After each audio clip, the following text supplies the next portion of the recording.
Tampang ito ay rated SPG, striktong patnubay at gabay ng magulang ang kailangan.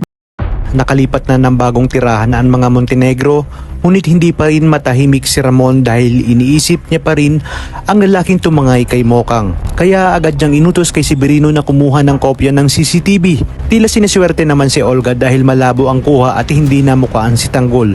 Ngunit ipinatawag ni Ramon ang lahat ng kanilang mga tauhan upang itanong kung namukaan ang taong tumangay kay Monique. Tila lumalambot naman si Espinas nang makita niya ang itsura ni Tanggol. Kaya't agad niyang ipinatawag kay Makasantos si Bubbles upang alamin kung ano ba talaga ang nangyari. Sa pagdating ni Bubbles ay diretsahang tinanong ni Espinas kung saan sila nanggaling. Sinabi ni Bubbles na nagpalamig sila, ngunit nakiusap si Tanggol na bisitahin ang pamilya nito sa Quiapo at ang babaeng mahal nito na si Mokang, na di kalaunan ay ikinasawi din ni Mokang dahil sa pagkikipagpalitan ng bala at habulan sa asawa nga ni Mokang.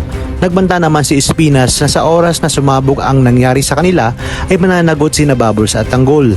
Maya-maya pa ay panay sulsul naman itong si Makasantos kay Espinas, ngunit inutos na ni Espinas na ilabas si Tanggol at ibalik sa selda dahil sa may pinagdadaanan nga ito. Ipinatawag na nga ni Ramon ang kanyang mga tauhan, ngunit isa sa kanila ay walang nakakakilala sa lalaking tumangay kay Mokang, kaya dahil sa galit ay pinagbabaril niya ang mga ito. Habang si David naman ay nangangamba dahil baka biglang makita ng mga tao ni Ramon si Mokang at mabulilyaso ang kanilang mga plano. Dito na nga sinabi ni Olga kay David na wala nang makakakita kay Mokang dahil napatay niya na umano ito.